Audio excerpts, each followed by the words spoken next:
Hello friends, आपके अपने YouTube channel Sridevi classes में आज आपका एक बार फिर से स्वागत है। जैसा कि हमने लास्ट वीडियो लेक्चर में डेटा स्ट्रक्चर से रिलेटेड जो भी हमारे इंपॉर्टेंट MCQs थे उनके बारे में डिस्कस किया, तो आज के वीडियो लेक्चर में भी हम डेटा स्ट्रक्चर में जो भी इंपॉर्टेंट MCQs हैं उनके बारे में डिस्कस करेंगे, जो कि कंप्यूटर इंस्ट्रक्टर के एग्जाम के पॉइंट ऑफ व्यू के अकॉर्डिंग मोस्ट इंपॉर्टेंट है। तो आइए शुरू करते हैं आज का वीडियो लेक्चर। तो पहला क्वेश्चन है, Dijkstra algorithm is based on which paradigm, कि जो हमारी डिजकस्ट्रा एल्गोरिथम होती है इसका यूज हम ग्राफ को ट्रेवर्स करने के लिए करते हैं, शॉर्टेस्ट पाथ को डिफाइन करने के लिए भी करते हैं। तो ये जो हमारी डिजकस्ट्रा एल्गोरिथम है ये कौन से पैराडाइग्राम पर बेस्ड होती है? ऑप्शन है greedy paradigm, backtracking paradigm, dynamic programming paradigm, divide and conquer paradigm. तो इसका जो राइट आंसर है वो है डायनेमिक प्रोग्रामिंग पैराडाइग्राम। अगला प्रश्न है, लेट ए नंबर x डिनोट ए पुश एक्ट, कि हमारे पास कोई एक नंबर है जो कि स्टैक में पुश ऑपरेशन को परफॉर्म करता है, and p denotes pop,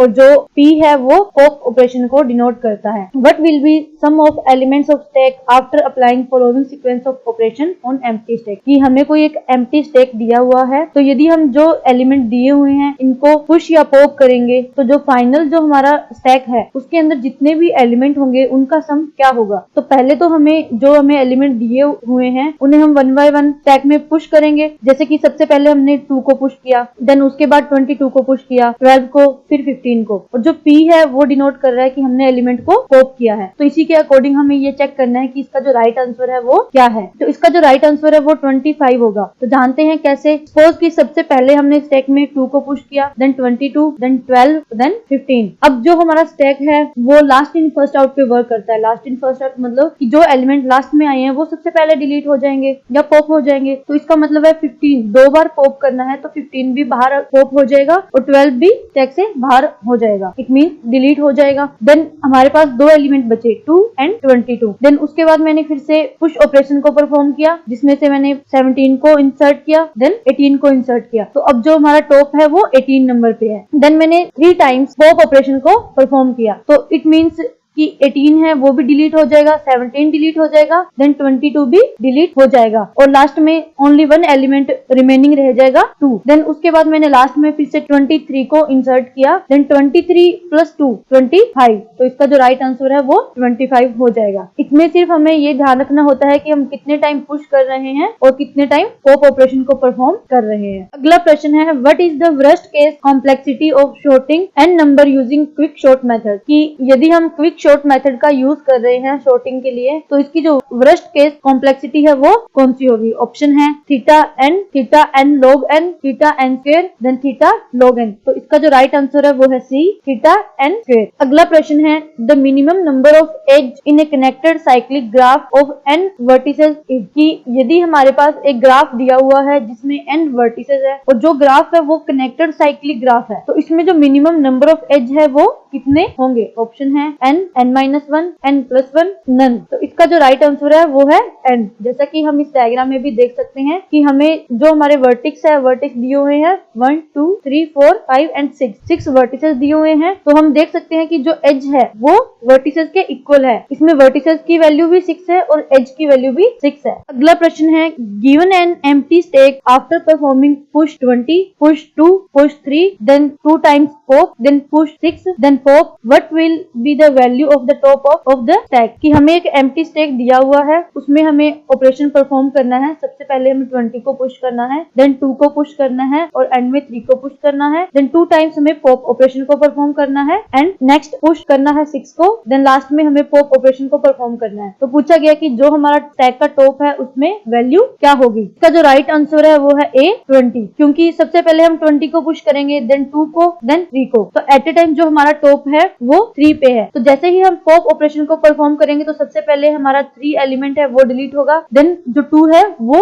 delete हो जाएगा या पॉप हो जाएगा और लास्ट में हमारे पास 20 बचेगा। उसके बाद जैसे ही हमने 6 को पुश किया और उसके जस्ट बाद हमने पॉप ऑपरेशन को परफॉर्म किया तो फिर से जो 6 एलिमेंट है वो डिलीट हो जाएगा, क्योंकि जो हमारा स्टैक है वो लिफो पे वर्क करता है। LIFO mean last in first out, की जो सबसे लास्ट में आया है वो सबसे पहले जाएगा। तो लास्ट में जो हमारा एलिमेंट रिमेनिंग बचेगा वो है 20। जैसा कि हम इस डायग्राम में भी देख सकते सकते हैं कि सबसे पहले जो हमारा स्टेट है वो एम्प्टी है, देन हमें 1 को पुश किया, देन 2 को पुश किया, देन 3 को पुश किया, और जब हम पॉप करेंगे तो जो हमारा 3 है वो सबसे पहले डिलीट होएगा, और देन इसके बाद अगर हम फिर से पॉप ऑपरेशन को परफॉर्म करेंगे तो हमारा 2 भी डिलीट हो जाएगा, और जो सबसे लास्ट में आया है वो सबसे पहले जाएगा, और जो सबसे पहले आया है वो सबसे लास्ट में डिलीट होगा। अगला प्रश्न है the number of swapping need to sort the number 8, 22, 7, 9, 31 in ascending order using bubble sort is, कि हमें बबल शॉर्ट एल्गोरिथम का यूज करना है और जो हमें सीक्वेंस दिया हुआ है इसे असेंडिंग ऑर्डर में अरेंज करना है। तो इसके लिए हमें कितने स्वैपिंग की नीड्स होगी, इट मींस कि हमें कितने बार नंबर्स को स्वैप करना पड़ेगा। ऑप्शन है 3, 5, 7 एंड 10। तो इसका जो राइट आंसर है वो है 3। जैसा कि हम इसमें देख सकते हैं कि हमें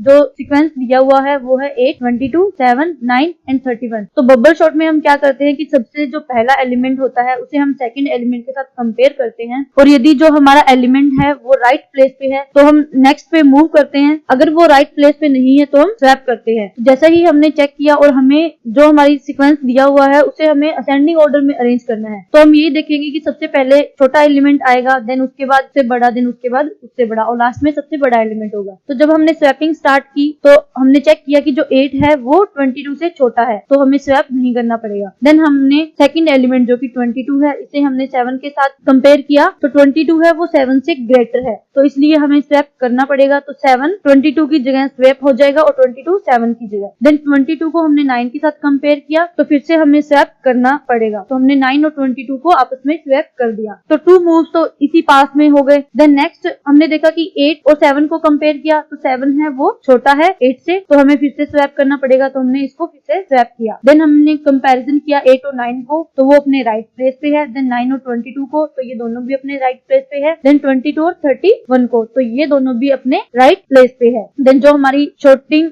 एरे होगी या जो शॉर्टिंग सीक्वेंस होगा वो इस प्रकार से होगा 7, 8, 9, 22 एंड 31। तो हमें 3 मूव्स की रिक्वायरमेंट हुई या फिर 3 बार हमें एलिमेंट्स को स्वैप करना पड़ा, तो इसका राइट आंसर 3 होगा। अगला प्रश्न पूछा गया है कि in case of binary search algorithm the number found is present at the first place then it represent, कि यदि हमें किसी भी सीक्वेंस पे बाइनरी सर्च एल्गोरिथम को अप्लाई करना है तो जब हम उसे अप्लाई करते हैं तो जो हमारा एलिमेंट है जिसे हम सर्च करना चाहते हैं वो फर्स्ट प्लेस पे हो, कि हमें कोई एक एरे दिया गया है और उस एरे में हम बाइनरी सर्च की हेल्प से किसी एलिमेंट को सर्च करना चाहते हैं, तो जो हमारा सर्चिंग एलिमेंट है वो फर्स्ट प्लेस पे है, यानी कि वो सबसे स्टार्टिंग में है। तो जो ये केस होगा उसे हम क्या कहेंगे, कौन सा केस अकर होगा? ऑप्शन है best case, average case, worst case and invalid case. तो इसका जो राइट आंसर है वो है वर्स्ट केस, क्योंकि जो हमारा बाइनरी सर्च एल्गोरिथम है वो क्या करता है कि सबसे पहले तो जो हमें एलिमेंट दिए होंगे उन्हें शॉर्ट करता है असेंडिंग या डिसेंडिंग ऑर्डर में। देन हम उस एरे को 2 पार्ट्स में डिवाइड करते हैं, जिसमें हम डिवाइड करने के लिए मिड एलिमेंट का यूज करते हैं। देन हमारा जो सर्चिंग एलिमेंट होता है उसे हम मिड से कंपेयर करते हैं और उसी मिड के अकॉर्डिंग हम लेफ्ट या राइट साइड में मूव करते हैं। तो यदि हमारा एलिमेंट फर्स्ट प्लेस पे है तो जो हमारा एलिमेंट है वो हमें लास्ट में फाइंड आउट होगा, और इसका जो बेस्ट केस होता है उसमें हमें जो एलिमेंट है वो फर्स्ट टाइम में मिल जाएगा, यानी कि अगर हमारा एलिमेंट मिड में है, जिस एलिमेंट को हम सर्च करना चाहते हैं वो एरे के मिड में है, तो ये हमारा बेस्ट केस माना जाता है। अगला प्रश्न है to find shortest path in weighted graph और network which of the following algorithm is not used, कि दी गई एल्गोरिथम में से ऐसी कौन सी एल्गोरिथम है जिसका यूज हम वेटेड ग्राफ में या फिर नेटवर्क में शॉर्टेस्ट पाथ को डिफाइन करने के लिए नहीं करते हैं। ऑप्शन है Warshall algorithm, Dijkstra algorithm, Kruskal algorithm, none of the above. तो इसका जो राइट आंसर है वो है क्रुस्कल एल्गोरिथम, क्योंकि क्रुस्कल एल्गोरिथम का यूज हम मिनिमम स्पैनिंग ट्री को फाइंड आउट करने के लिए करते हैं और इसी के साथ हम एक प्रिंस एल्गोरिथम का भी यूज करते हैं। और जो वार्शल और डिजकस्ट्रा एल्गोरिथम है इन दोनों का यूज हम शॉर्टेस्ट पाथ को डिफाइन करने के लिए करते हैं। तो राइट आंसर हो जाएगा सी,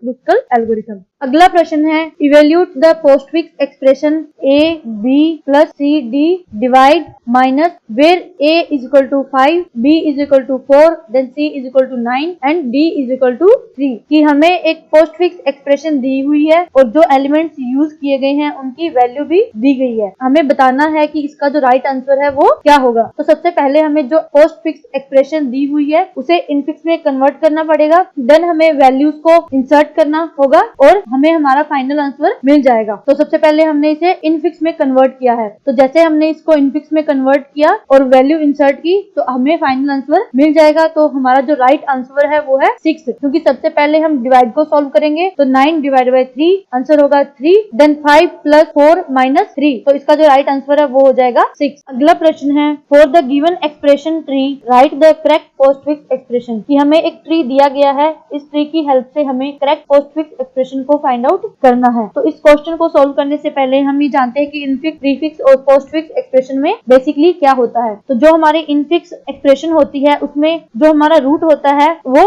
बीच में होता है। इसमें सबसे पहले लेफ्ट नोड को एक्सेस किया जाता है, then root node, then last में राइट नोड को। और यदि हम बात करें प्रीफिक्स की, तो प्रीफिक्स में सबसे पहले हमें रूट नोड को एक्सेस करना होता है, देन लेफ्ट नोड और लास्ट में राइट नोड को। और जो हमारा पोस्टफिक्स है, पोस्टफिक्स में सबसे पहले left node, then right node और लास्ट में हमें रूट को एक्सेस करना होता है। तो हमें क्वेश्चन में यही दिया गया है कि हमें पोस्टफिक्स एक्सप्रेशन को फाइंड आउट करना है। तो पोस्टफिक्स एक्सप्रेशन को फाइंड आउट करने का मतलब है कि सबसे पहले हमें लेफ्ट नोड को एक्सेस करना होगा, देन राइट और देन रूट को। तो यही हम इस डायग्राम में देखें तो डायग्राम में सबसे पहले हमें रूट नोड दिया हुआ है जिसमें प्लस का साइन है। तो पोस्टफिक्स एक्सप्रेशन में सबसे पहले हमें लेफ्ट नोड को एक्सेस करना है, तो इसका जो लेफ्ट नोड है वो है ए। तो स्टार्टिंग में सबसे पहले एक्सप्रेशन में क्या होगा ए, देन नेक्स्ट हमें क्या करना है, राइट नोड को एक्सेस करना है। तो इसका जो राइट नोड है वो है star. Star it means multiplied, but हम स्टार को एक्सेस नहीं कर सकते क्योंकि स्टार है वो एक रूट नोड है और इसी रूट नोड के लेफ्ट में भी एक चाइल्ड नोड है। तो पहले हमें लेफ्ट को एक्सेस करना होगा, तो इसी के अकॉर्डिंग हम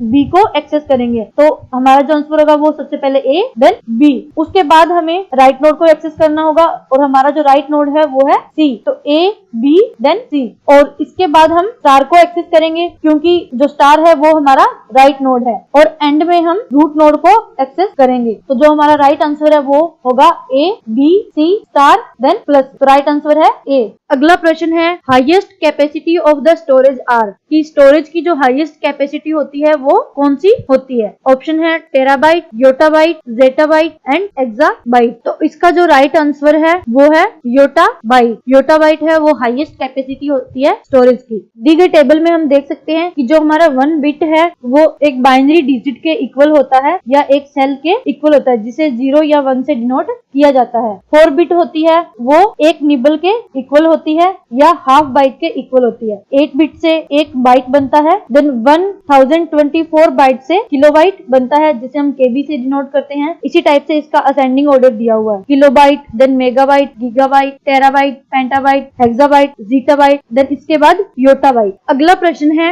1 gigabyte is equal to dash megabyte equal to dash kilobyte, कि जो 1 गीगाबाइट है या 1 जीबी है वो कितने मेगाबाइट के इक्वल होता है और जो हमारा मेगाबाइट है वो कितने किलोबाइट के इक्वल होता है। तो इसमें से जो राइट आंसर है वो ए होगा, क्योंकि जो 1 गीगाबाइट है वो 1024 मेगाबाइट के इक्वल होता है और 1 मेगाबाइट जो होता है वो 1024 किलोबाइट के इक्वल होता है। बट इसमें पूछा गया है कि 1024 मेगाबाइट है वो कितने किलोबाइट के इक्वल होगा। तो यदि 1 मेगाबाइट 1024 किलोबाइट के इक्वल है तो 1024 मेगाबाइट 1024 इंटू 1024 किलोबाइट के इक्वल होगा। तो इसका राइट आंसर है ए। स्टार्टिंग में आ जाएगा 1 gigabyte is equal to 1024 megabyte, then 1024 megabyte is equal to 1024 into 1024 kilobyte. तो फ्रेंड्स आज के वीडियो लेक्चर में हमने डेटा स्ट्रक्चर से रिलेटेड जो भी इंपॉर्टेंट एमसीक्यूज है जो कि कंप्यूटर इंस्ट्रक्टर के एग्जाम के पॉइंट ऑफ व्यू के अकॉर्डिंग मोस्ट इंपॉर्टेंट है, तो उनके बारे में स्टडी की। यदि आपको वीडियो पसंद आए तो वीडियो को लाइक और शेयर करें और चैनल को सब्सक्राइब करें। वीडियो को देखने के लिए धन्यवाद। Have a nice day.